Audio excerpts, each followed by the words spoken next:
እንመልከት የበጋሻውን በኢትዮጵያ ኦርቶዶክስ ተዋሕዶ ቤተክርስቲያን በነበረበት ወቅት ያስተምራቸው የነበሩበትን አውደ ምሕረቶች እንመልከት እስቲ ድምጹን መልኩን የነበረውን እርጋታ ኢየሱስ ክርስቶስን ከመውለዷ በፊት ከወለደችም በኋላ ድንግል ማርያም አልወለደችም። ደግሞ በሚስጥር ሌሎች ልጆች አሏት ቢባል እኮ ያስኬዳል።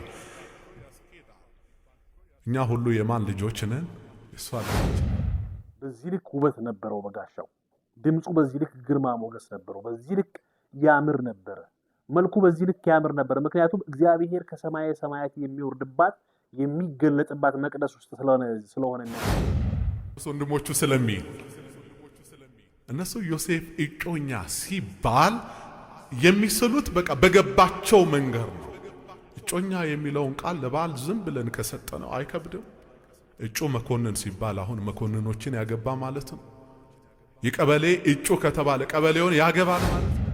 በነበረበት ጊዜ ያስተምርበት የነበረው የትምህርቱ ዘይቤና የድምጹ ግርማ የፊቱ ማማር የመልኩ በእውነት ውበት ተመልከቱት። የቤተክርስቲያን ጠል የቤተክርስቲያን የበረከት ጠል ላይ ተመልከቱ። ብዙ ሰው ብዙ ሺህ ህዝብ በአውደ ምህረት ቆሞ የሚሰማው በጋሻው ቁጭ ብሎ የሚሰማው በጋሻው ወንበር ጠፍቶ መቀመጫ ጠፍቶ የሚያዳምጠው ህዝብ ብዛቱ ከአፍ እስከ ገደፍ የነበረው በጋሻው ዛሬ እንደ ናቡከደነጾር ከተማ ውስጥ ይቅበዘበዛል እንዲህ ያለስ አሁን በእውነት በቤተ ፕሮቴስታንት ያሉትን እንመለከታለን። ግን እስቲ መጀመሪያችን በአደባባይ ላይ ያለችውን ቪዲዮ እስቲ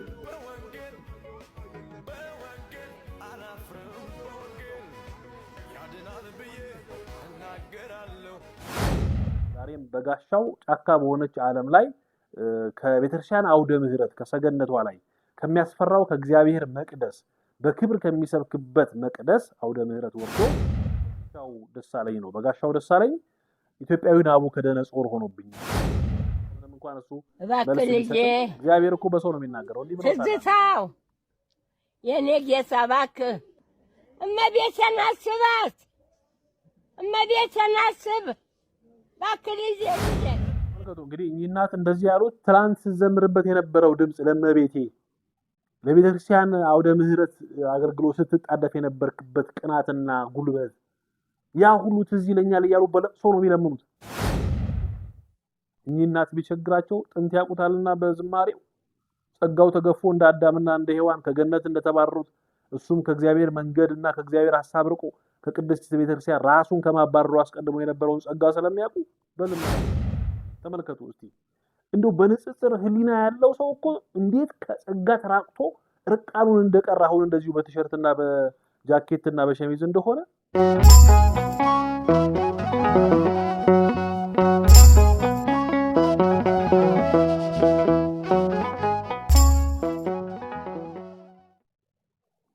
በስመ አብ ወወልድ ወመንፈስ ቅዱስ አሃዱ አምላክ አሜን። በመላው ዓለም ሆናችሁ ይህንን ሚዲያ የምትከታተሉ የእግዚአብሔር ቤተሰቦች ሁላችሁ በያላችሁበት እንደምን አላችሁ? ሰላም እግዚአብሔር ይብዛላችሁ። ይህ የወፍታ ሚዲያ ነው። እንደተለመደው ሚዲያችን በኢትዮጵያ ኦርቶዶክስ ተዋሕዶ ቤተክርስቲያን አስተምህሮና ስርዓት መሰረት ወደ እናንተ እንግዲህ የቤተክርስቲያን አስተምህሮዎችን ይዞ ይመጣል። ዛሬም በአንድ ርዕሰ ጉዳይ ላይ ወደ እናንተ መጥቻለሁ። እንግዲህ የተወደዳችሁ የእግዚአብሔር ቤተሰቦች ሚዲያችንን በጋራ ለማሳደግ በመናደርገው ጥረት ብዙዎች ሰብስክራይብ እያደረጋችሁ እንዳላችሁ እያየው ነው። በእርግጥ ከዚህ ቀደም ከነበረው ሂደት ትንሽ ቀንሷል። ስለዚህ አሁንም የዚህ ሚዲያ ቤተሰብ ያልሆናችሁ የሚዲያ ዛሬ ደረሳችሁ ሰዎች ሰብስክራይብ በማድረግ የደውል ምልክቷን በመጫን ቤተሰብ እንድትሆኑ እጠይቃለሁ።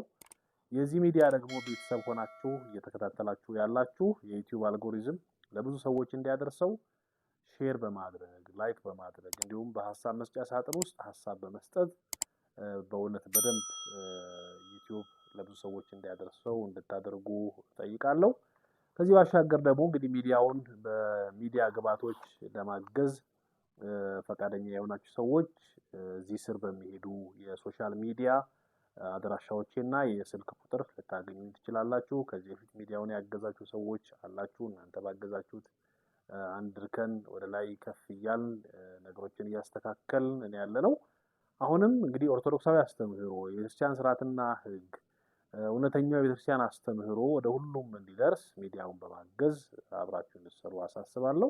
እግዚአብሔር አምላካችን እንግዲህ ሀገራችንን ሰላም ያድርግልን፣ ህዝባችንን ይጠብቅልን። ይሄ ሲሆን ነው መስራት የምንችለው። ለዛ ሁላችንም ለሀገር መጸለይ፣ ለህዝብ መጸለይ ይገባናል። ያለነውም ጾም ላይ ስለሆነ ማለት ነው።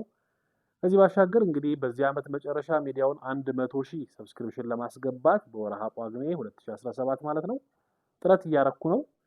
ተባባሪዎች ብዙ አላችሁ። ለወዳጅ ለዘመዶቻችሁ ሚዲያውን ሼር እያደረጋችሁ ያላችሁ፣ በቴሌግራም ላይም ሼር እያደረጋችሁ ያላችሁ ብዙዎች ናቸው። አሁንም 100,000 እንድንገባ በጋራ አብረን እንድንሰራ በእግዚአብሔር ስም ጠይቃለሁ። እንግዲህ ዛሬ ምንድነው የምናየው የሚለውን ከአፍታ ቆይታ በኋላ ተመልሰን እናያለን። በያላችሁበት አብራችሁ እንድትቆዩ አሳስባለሁ። ሰላም እግዚአብሔር ከሁላችን ጋር ይሁን። ተመልሼ እመጣለሁ።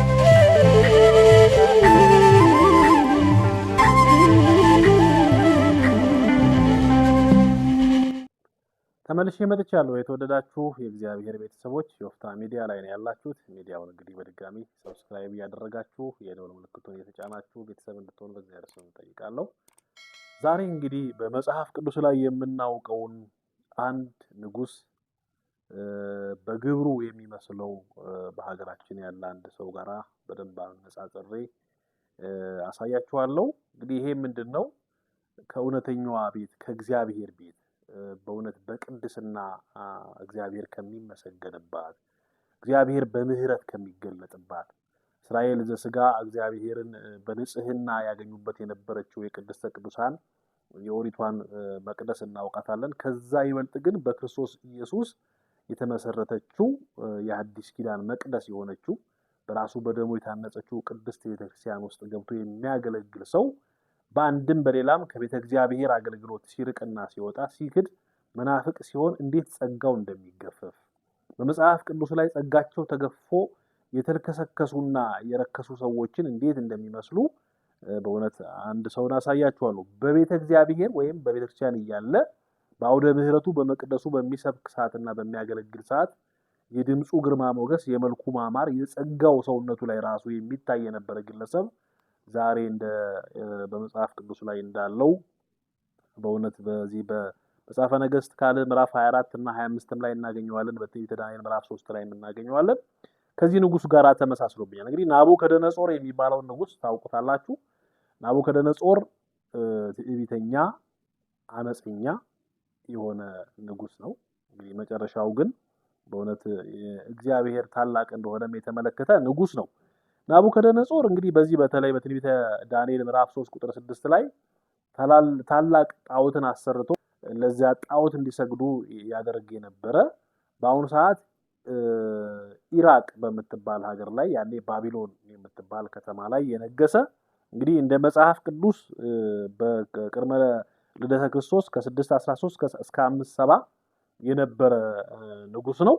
ይሄ ናቡከደነጾር እንግዲህ በጣም ኃይለኛ በእውነት እጅግ በጣም ቁጡ፣ ቁመቱ ረጅም፣ የራሱ ሰውነቱ ራሱ የገዘፈ እጅግ በጣም ትዕቢተኛ፣ በትዕቢት የተነፋ የነበረ ሰው ነውና እግዚአብሔርን የሚያመልኩ ሰለስቱ ደቂቅና ዳንኤልን የተገዳደረና እግዚአብሔር ማን ነው ብሎ በእግዚአብሔር ላይ በትዕቢት የተነሳ ይሄ በትዕቢት በእብሪት የተነሳው ናቡከደነጾር እግዚአብሔር ማንነቱን ገልጦለት ለ7 ዓመታት በጫካ ውስጥ እንደ እንስሳ ሳር እየጋጠ ጸጉሩ እንደ እንስሳ እንደ አዋፋት ጸጉር ሆኖ እንደ አንበሳ ጸጉር ሆኖ በእውነት ከእንስሳት ጋር ሳር እየጋጠ 7 ዓመት በጫካ ውስጥ የኖረ ዙፋኑ ክብሩን አጥቶ በእውነት የተዋረደ ንጉስ ነው። ናቡከደነጾር በህልሙ እንግዲህ ትልቅ ዛፍ ተመልክቷል። የዛ ዛፍ ላይ አሞራዎች፣ ወፎች ነበሩ።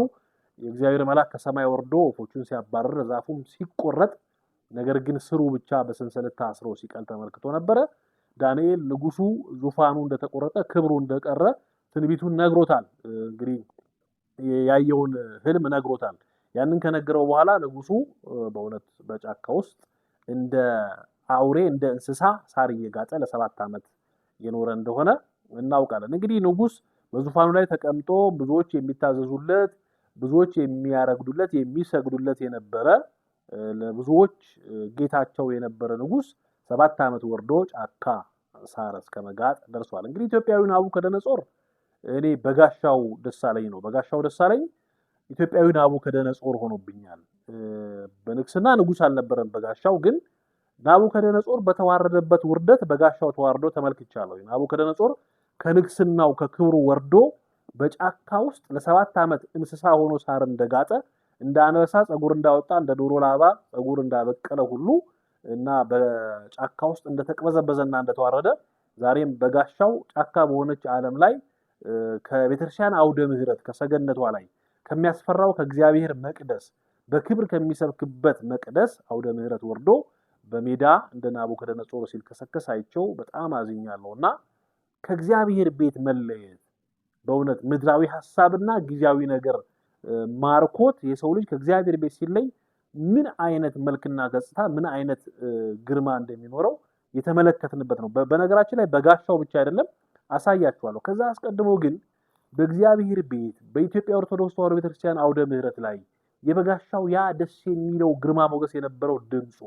ግርማ ሞገስ የነበረው መልኩ እንደው ምናልባት በነገረ መለኮት ላይ ጠለቅ ያለ ትምህርት ባያስተምርም በእውነት የቤተክርስቲያኗን ትምህርት አንድም እያለ የተራቀቀ ባያስተምርም ግን በዘመኑ የተነሳበት መንገድና ያስተምርበት የነበረው መንገድ ብዙዎችን ይስብ የነበረ ብዙ ሰው ይወደው የነበረ እሱ ወንጌል ሲያገለግልና ሲሰብክ በኢትዮጵያ ኦርቶዶክስ ተዋሕዶ ቤተክርስቲያን አውደ ምህረት ላይ ከአፍ እስከ ገደፉ አውደ ምህረቱ የሚሞላበት በክብር በግርማ የሚገለጥበት። ምክንያቱም የኛ ጌታ የኛ እግዚአብሔር አላዋቂ ናቸው እንኳን የሚባሉትን በክብር በሞገስ እንዲገለጡ የሚያደርጉ ናቸው።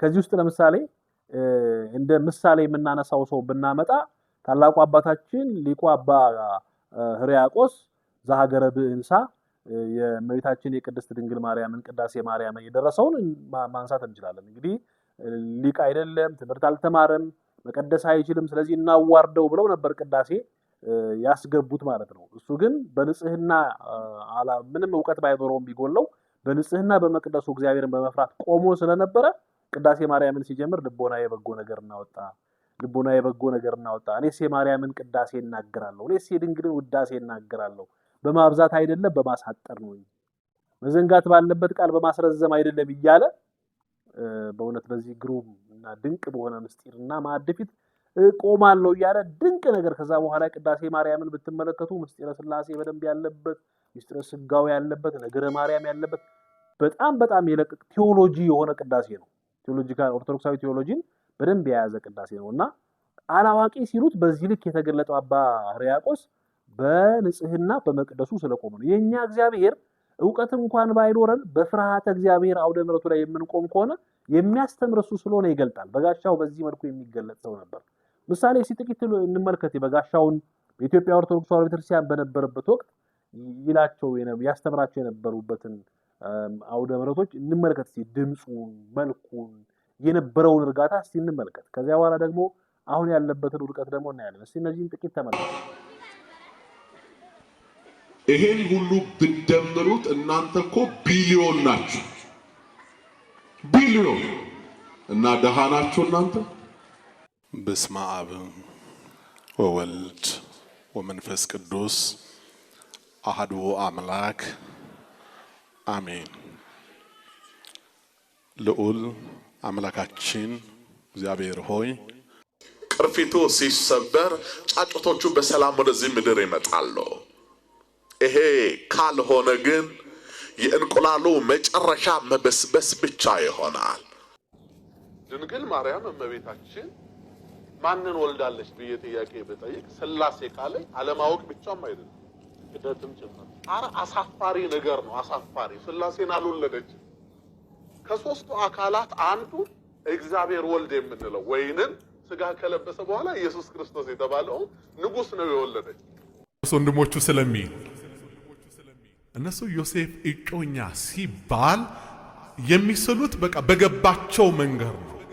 እጮኛ የሚለውን ቃል ለባል ዝም ብለን ከሰጠነው አይከብድም። እጩ መኮንን ሲባል አሁን መኮንኖችን ያገባ ማለት ነው። የቀበሌ እጩ ከተባለ ቀበሌውን ያገባል ማለት ነው ያሰው። ይሄ እኮ አማርኛ ነው፣ ሚስጥር አይደለም። ቀላሉ ነገር እንዴት አይገባንም? ስለዚህ ከስህተት ለመመለስ ፊደል ይገላል፣ መንፈስ ግን ያድናል ነው የሚለው መጽሐፍ።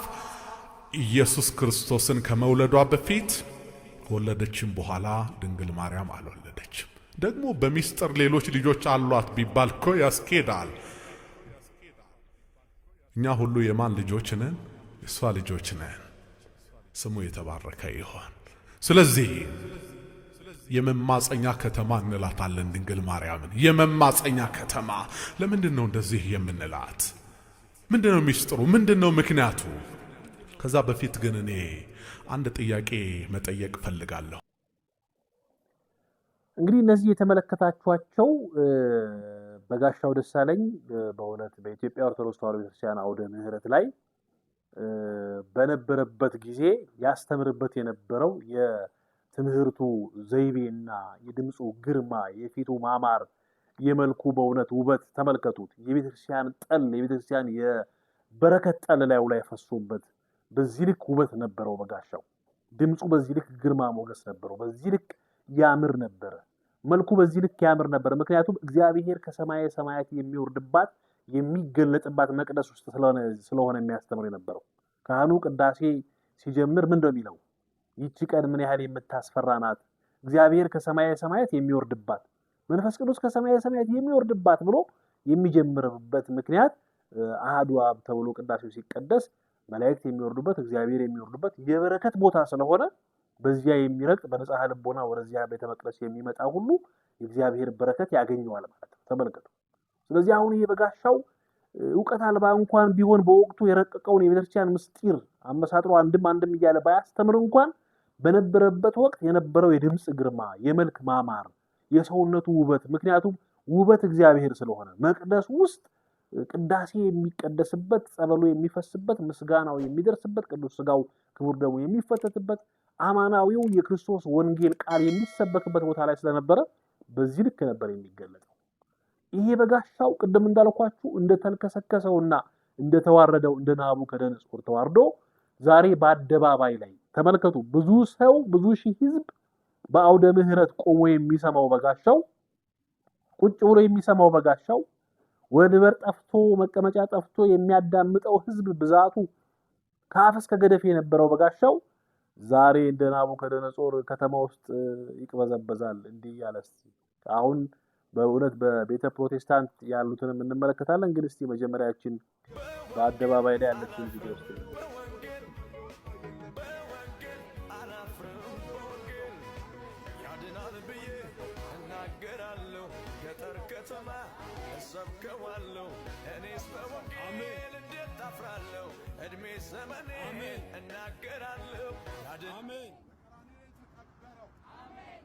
እኔ በእውነት በመጀመሪያ ራሱ ምናልባት ለምንድን ነው ካላፈረ በስተቀር ለምንድን ነው ኮፍያ አድርጎ መነጽር አድርጎ ምናምን የወጣው? እሱን ቢያወልቀው ጥሩ ነበር። ምክንያቱም አምኖበት የገባበት እምነት ስለሆነ ማለት ነው። ቢያወልቀው መልካም ነበር።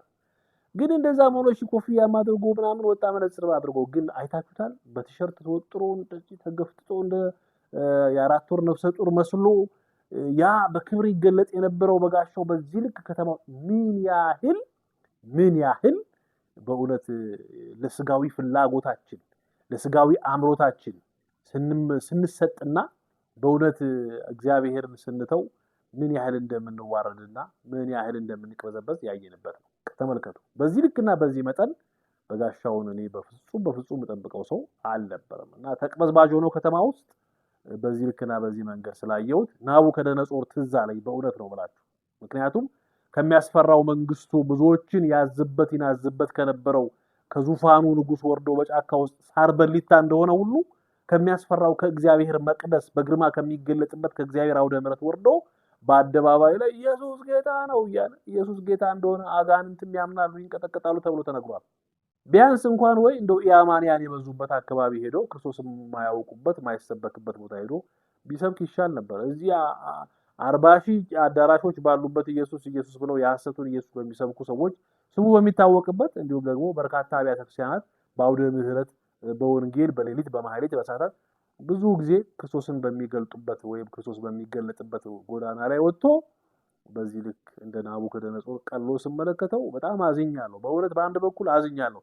በነገራችን ላይ ይህንን ምሰራው ራሱም እንዲደርሰውና እንዲሰማው ነው። ከነበረበት ማማ ላይ እንዴት ተሽቀንጥሮ እንደተፈጠፈጠ፣ ከነበረበት ክብር እንዴት እንደወረደ፣ ከነበረው ክብርና ሞገስ እንዴት እንደቀለለ ሰው እግዚአብሔር ሲለየው እንዴት ቀላል እንደሚሆን ሰው ከእውነተኛው መቅደስ ከእውነተኛው ቤት ሲርቅ እንዴት ያለን ሰው እንደሚሆን ጸጋው የተገፈፈ እንደሚሆን እንዲመለከተው ምክንያቱም እርግጠኛ ነኝ በጋሻው ይሄ ነገር ይደርሰዋል ያያዋል ስለዚህ በንጽጽር ያቀረብኩትን በፊት የነበረበትን ያቀዋል በደንብ አድርጎ አስቡት እንግዲህ ከዚህ በፊት በቤተክርስቲያን አውደ ምሕረት ላይ ሲያስተምር የነበረበትን ምስሎች አሳይቻችኋለሁ አጋርቻችኋለሁ አሁን ግን በጋሻው በየፕሮቴስታንቱ አዳራሽ ምን ይያለ ነው የሚናገረው እነዚህ እንስማ ይሄ ነበር በጋሻው እንስማ ጌታ ኢየሱስን ያላገኛችሁ ሰዎች በዓለም ላይ ያላችሁ በሌላ ሕይወት ስርዓት ያላችሁ የኛን ድካም አትዩ አጠምቀው እኮ አስተምረ ነው እዚህ ጋር ጥምቀ ቀድሟል ብለንም ተከራክረን ድሮና ይውል በደንብ ስለማቀው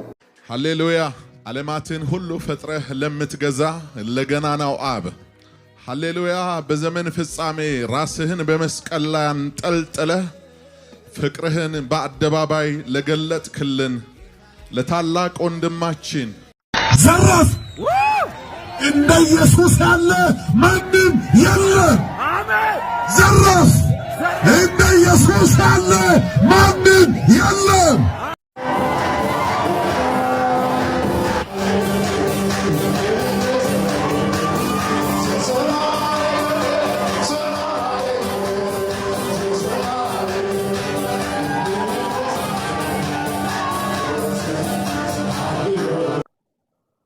ተመልከቱ እንግዲህ በጋሻው ማለት እንግዲህ አሁን ይሄ ነው የሆነው ከየት ወዴት እንደመጣ ማለት ነው ለዚህ ነው ኢትዮጵያዊው ናቡከደነጾር ነው ያልኳችሁ ኢትዮጵያዊው ናቡከደነጾር በጋሻው ደሳለኝ በጣም ነው የሚያሳዝነው በጣም ምክንያቱም ሰው ከዚህ ክብርና ከዚህ ማማ ላይ ወርዶ በዚህ ልክ ሲፈጠፈጥ ማየት ይሄ ብቻ አይደለም በነገራችን ላይ በጋሻው ብቻ አይደለም በኢትዮጵያ ኦርቶዶክስ ተዋሕዶ ቤተክርስቲያን ከነበራቸው ክብር ወርደው ዛሬ ያንድ መንደር ቦዘኔ የመሰሉ ትላንትና በመድረኩ ላይ በአውደ ምሕረቱ ላይ ሲያመሰግኑ ሲያገለግሉ ሰው በክብር አብሯቸው ያሸበሽብ ይዘምር የነበረ ሲያስተምሩ አብሯቸው ይሰማ የነበረ ሰው ዛሬ እንደ መንደር ውስጥ እንዳለ ወጠጤ ጸጉራቸውን መንጭረው ልክ እንደ ዓለማውያን እርቃናቸውን መንገድ ላይ እንደሚገለጡ ሴቶቹ እርቃናቸውን በቲሸርት በጦታቸውን ደጅ አውጥተው እርቃናቸውን ሆኖ ተወጣጥረው ዛሬ ከነበሩበት ክብር ወርደው ትላንትና በነጠላ ተሸፋፍነው መጽሐፍ እንደሚል ሴት ከራስ ከዚህ ከቅንድዋ ጀምሮ እስከ ጥፍሯ ድረስ ትከናነብ የሚለውን ክብር ይዘው የነበሩ ያምሩ የነበር ድምጻቸው ራሱ እኔ በጣም ነው የሚገርመኝ ዘማሪያኑ ድምጻቸው ሁሉ ነው በቃ የድምጻቸው ወዝ ሁሉ ተወስዶ ምን እንደሚመስሉ ሰባኪያኑ ግርማቸው የድምጻቸው ወዝ ሁሉ መልኩ ይቀየራል ሰው ሲክር ከሃዲ ሲሆን ነገሩ ይቀየራል ምክንያቱም ዲያብሎስ ትላንትና የብርሃን መልአክ ነበር ዛሬ ጨለማ ጽልመት የሆነው አነ ፈጣሪሆሙ ለእሉ ፍጥራን ብሎ በተነሳ ጊዜ እኔ እነዚህ ሁሉ ከታች ያሉ ፍጥረታት ሁሉ ፈጣሪ ነኝ ብሎ ሳጥናኤል በተነሳ ጊዜ በነገደ መላእክት መከፋፈል መለያየት ሲመጣ የወደቁት ሳጥናኤልን የተከተሉት እኮ አጋንንተ ጽልመት ይሉት ተመልከቱ ስለዚህ በጣም በሚገርም መልኩ ትላንት በኢትዮጵያ ኦርቶዶክስ ተዋሕዶ ቤተክርስቲያን አውደ ምሕረት ላይ በክብር ይገለጡ የነበሩ ሁሉ ቤተክርስቲያኗን ጥለው ወደ ዳንኪራ ወደ ጭፈራ ወደ ዓለማዊ ወደ ስጋዊ ጠባይ ሲሄዱ መልካቸው ድምጻቸው ሁሉ የተቀየረው በጣም ነው የሚገርመውና አሁን እነዚህ በምስል ላይ የምትመለከቷቸው ሁሉ ትላንትና በግርማ ይገለጡ የነበሩ ድምጻቸው ደስ የሚል የነበረ መልካቸው እጅግ የሚያበራ የነበረ ቁመናቸው ሰውነታቸው ሁሉ እጅግ ይገዛ የነበረ ዛሬ የመንደር ውስጥ እንዳለ በእውነት ራሱ እንደማይጠብቅ እንደ አንድ ሰው ሆነው በዚህ ልክ በማየቴ እጅግ በጣም ነው ማዝነው ይሄ አሁንም ልቦና ኖሯቸው የሚሰሙ ከሆነ ትላንትና የነበራቸው ማንነትና ዛሬ የነበራቸው ማንነት እንዲያነጻጽሩበት ስለሚሰሙት እያንዳንዳቸው ይሆናቸው እንዲሁም ደግሞ ገንዘብ የሚያደርጉ ልቦና ያላችሁ ሰዎች ደግሞ ዛሬ ላይ በሃይማኖት ሆነው ለመውላውል እንዲህ የሚሉ ሰዎች ይሄንን ይመልከቱ እዛ ጨለማ ነው ሰው ወደ ጨለማ ሄዶ ብርሃንን ገንዘብ ሊያደርግ አይችልም ተመልከቱ ፀሐይ ብርሃኗን ለዓለም ትሰጣለች ከፀሐይ ሰባተኛው ክፍል ደግሞ ጨረቃ ብርሃኗን ወስዳ ራሷን በብርሃን ትሞላና ጨረቃን ብርሃን ትሰጣለች ተመልከቱ ፀሐይ ጽድቅ ከሆነው ከኢየሱስ ክርስቶስ በቤተክርስቲያን ከሚገኘው በቤተክርስቲያን ከሚሰበከው ከእናታችን ከቅድስት ድንግል ማርያም ከተወለደው መላእክት ከሰበኩለት ቅዱሳን ከሰበኩለት ልዑላን ከተንበረከኩለት የልዑላን ልዑል ከሆነው ከክርስቶስ ፀሐይ ጽድቅ ከሆነው ከክርስቶስ ውሃ ይጠጡ ከቃሉ ውሃ ይጠጡ በቤተ መቅደሱ ያሉ ባይበሉም ያምርባቸዋል፣ ቢናገሩ መንፈስ ቅዱስ ይረዳቸዋል። ስለዚህ በሞገስ ውስጥ ነው ያሉት። ምክንያቱም በእውነተኛው በብርሃን መዋቅር ውስጥ ባለች ቤተክርስቲያን ውስጥ ስላሉ ሐዋርያዊት በሆነች ኩላዊት በሆነች ቤተክርስቲያን ውስጥ ስላሉ በዚህ ልክ በዚህ መንገድ ይገለጣሉ። በጨለማ ውስጥ ያሉ እዛ ሞት ዓለም ውስጥ ያሉ ሰዎች ግን እንደ ዴማስ የካዱ እንደ አሪዮስ የተገለጡ እንደ ንስጥሮስ የተጠራጠሩ ቤተክርስቲያኗን ጥለው ሄዱ። ለድቃቂ ሳንቲምና ለምድራዊ ለዓለማዊ ምቾትና ድሎት እንደነ በጋሻው እንደነ ዘርፌ እንደነ ትዝታው ያሉ ጥለው ሄዱ። ስጋዊ ጠባያቸው አሸንፏቸው ጥለው ሄዱ ሰዎች በዚህ ልክ ነው የሚገለጡት። ተመልከቱ። ጸጋቸው ተገፎ ክብራቸው ተራግፎ ሰውነታቸው እንዲህ ኦና ሆኖ የተዘጋ ቤት መስለው በእውነት በጣም ነው የሚያሳዝነውና የሄዱትም እነሱ ልቦና ካላቸውና ካደመጡ ትላንትናና ዛሬን አነጻጽረው ዛሬም የመዳን ቀን አልተዘጋም፣ የመዳን መንገድ አልተዘጋም። ንስሐ ገብቶ መመለስ ይቻላል። እጅግ በጣም በሚገርም መልኩ ትዝታውን አንዲት እናት እንዲህ ብለውታል አይደል? ያው ምንም እንኳን እሱ እግዚአብሔር እኮ በሰው ነው የሚናገረው። እንዲህ ብለውታል። ትዝታው የኔ ጌታ እባክህ እመቤቴን አስባት፣ እመቤቴን አስብ እባክህ ልጄ እባክህ ተመለስና ሳልሞት ደስ ይበለኝ። ተመልከቱ እንግዲህ እኚህ እናት እንደዚህ ያሉት ትላንት ስትዘምርበት የነበረው ድምፅ ለእመቤቴ ለቤተ ክርስቲያን አውደ ምሕረት አገልግሎት ስትጣደፍ የነበርክበት ቅናትና ጉልበት ያ ሁሉ ትዝ ይለኛል እያሉ በለቅሶ ነው የሚለምኑት። ትላንትና ትዝታው ይዘምርበት የነበረው የዝማሬ መንገድና የዝማሬ ጸጋ ዛሬ ትዝታው የተገለጸበት አሁን በምታዩት መንገድ ተመልከቱ እስቲ። እንደው በንጽጽር ህሊና ያለው ሰው እኮ እንዴት ከጸጋ ተራቅቶ ርቃኑን እንደቀረ አሁን እንደዚሁ በቲሸርትና በጃኬትና በሸሚዝ እንደሆነ የውስጣዊ ጸጋው መገፈፍንም ጭምር ያሳያል። እኚህ እናት ቢቸግራቸው ጥንት ያውቁታልና በዝማሬው ጸጋው ተገፎ እንደ አዳምና እንደ ሔዋን ከገነት እንደተባረሩት እሱም ከእግዚአብሔር መንገድና ከእግዚአብሔር ሐሳብ ርቆ ከቅድስት ቤተክርስቲያን ራሱን ከማባረሩ አስቀድሞ የነበረውን ጸጋ ስለሚያውቁ በልመና ጠየቁት። ተመልከቱ እነ በጋሻው እነ ትዝታው እነ ዘርፌ እነ ሀብታሙ ሽብሩ ቢባሉ ሌሎቹም እነ አሰግድ እነ ዘመናዊ ቢባሉ በጣም ብዙ ናቸው ቤተክርስቲያኗን ጥለው ሄዱ። በነገራችን ላይ እነዚህ ሰዎች ስለሄዱ ቤተክርስቲያኗ የጎደለባት ነገር የለም። አገልጋይ አለ፣ አገልጋይ አልጠፋም። ግን በአንድ ሰው በአንዱ አዳም መጥፋት ወደ ምድር የመጣው ክርስቶስ በእነዚህ ሁሉ ሰዎች መጥፋት በእውነት እጅግ በጣም ያዝናል። ምክንያቱም አንዱ ነገር አንዱ አዳም ጠፍቶበት ነው ወደ ምድር የመጣው። የማንንም የሟቹን ሞት አይፈቅድም ክርስቶስ። የሞተው ለአንዱ አዳም ነው። ስለዚህ ቤተክርስቲያን ባይጎልባትም ክርስቶስ የሚያመሰግነው የሚያከብረው ያለ ጌታ ነው በባህሪው ምስጉን ስለሆነ የሱ ምስጋና ባይጎልም እንዲህ ያሉ ነፍሳት ግን ጠፍተው ስናይ ቤተክርስቲያን ታዝናለች፣ እኛ እናዝናለን፣ በሰማይ መላእክትም ዘንድ ሐዘን ይሆናልና የጠፋችሁ ካፈርኩ አይመልሰኝ ያላችሁ ሰዎችም መንገዱ ክፍት ነው። ብታናግሩን እኔ አናግሩኝ፣ በእናታችሁ ደስ ይለኛል። አናግሩኝና በውስጥ መስመር እስቲ ቁጭ ብለን እናውራ፣ እንወያይ። እስቲ ምኑ ጋ ነው ያዳለጣችሁ? ምኑ ጋ ነው የሳታችሁት? ምንድነው የወሰዳችሁ? በእርግጠኝነት አንድ ነገር ልንገራችሁ፣ የኢትዮጵያ ኦርቶዶክስ ተዋሕዶ ቤተክርስቲያን ምሉ እንደሆነ ታውቃላችሁ። የሚጎላት እንደሌለ ታውቃላችሁ። በእርግጠኝነት የኢትዮጵያ ኦርቶዶክስ ተዋሕዶ ቤተክርስቲያን የምትሰብከው ኢየሱስ ክርስቶስ አማናዊው ኢየሱስ ክርስቶስ እንደሆነ ታውቃላችሁ። በጋሻውም ታውቃለህ፣ ትዝታውም ታውቃለህ፣ ሌሎቹም ታውቃላችሁ። የጠመጠማችሁ ያመማችሁም የካዳችሁ ታውቃላችሁ። ገንዘብና ድቃቂ ሳንቲም ዓለማዊ ዝናና ክብር ፈልጋችሁ ይላችሁት የሆነ ቦታ ላይ አዳልጣችሁ ማለት ነው። ስለዚህ አናግሩኝ፣ እኔ ብታናግሩኝ ደስ ይለኛል። በእውነት በጣም በቅንነትና በፍቅር አናግራችኋለሁ የሄዳችሁ መመለስ የምትፈልጉ። ስለዚህ በንጽጽር በዚህ መልክ ተመልክታችሁ ኢትዮጵያዊ ናቡከደነጾር የሆንከው በጋሻው እዛ ጋም የካድከውና ዴማስን ሆነ የሄድከው ትዝታው ሌሎቹም ዴማሳውያን እንደ ሐናንያና ሰጲራም ገንዘብ ናፍቋችሁ ሄዳችሁት፣ ስጋዊ ፈቃዳችሁ አሸንፏችሁ ሄዳችሁት። ክርስቶስ ይወዳችኋል። ቤተክርስቲያን ተፈልጋችኋለች። ኑ ዛሬም ብትቀሩ ቤተክርስቲያን አይጎልባትም። ብትቀሩ የእግዚአብሔር ምስጋና አይነጥፍም። ብትመጡ ግን በእናንተ መዳንና መጨመር በሰማይ መላእክት ዘንድ ደስታ ይፈጠራል፣ ደስታ ይሆናል። ስለዚህ እኛ በፍቅር እንወዳችኋለን። ቤተክርስቲያኗ ግን እውነት እንደሆነ ታውቃላችሁ። የካዳችሁ ሰዎች እንድትመጡ በእግዚአብሔር ርኅራኄና ፍቅር ጠይቃችኋለሁ። የአምላካችን የጌታችን የመድኃኒታችን የኢየሱስ ክርስቶስ ጸጋና በረከት ይጎብኛችሁ። የእናታችን የቅድስት ድንግል ማርያም ምልጃ አይለያችሁ። የቅዱሳኑ ጥበቃ ያግዛችሁና ወደ ቀደመው መንገዳችሁ ኑ። እግዚአብሔር ይርዳችሁ። የተወዳችሁ የእግዚአብሔር ቤተሰቦች በሃይማኖት እንጽና፣ በምግባር በትሩፋት እንበርታ። ኦርቶዶክሳዊት ተዋሕዶ ቤተክርስቲያናችን እውነተኛ ቤተክርስቲያን ነች፣ ሐዋርያዊት፣ ኩላዊት። ስለዚህ በቤተክርስቲያን አስተምህሮ ጸንተን ዕለት ዕለት ንስሐ እየገባን በአውደ ምሕረቱ ወንጌል እየሰማን በመቅደሱ እያስቀደስን ሰዓታት እየቆምን ማህሌት እየቆምን ኪዳኑን እያደረስን በንስሐ ሳሙና እየታጠብን ለኛ የተቆረሰውን ቅዱስ ሥጋና ክቡር ደሙን እየበላን የመንግስቱ ሙሽሮች እንድንሆን እግዚአብሔር ይርዳን። ያስተማረን የመከረን የሁላችን አባት ቅዱስ እግዚአብሔር ስሙ የተመሰገነ ይሁን። የወፍታ ሚዲያ ላይ ነበረ እስካሁን የቆያችሁት።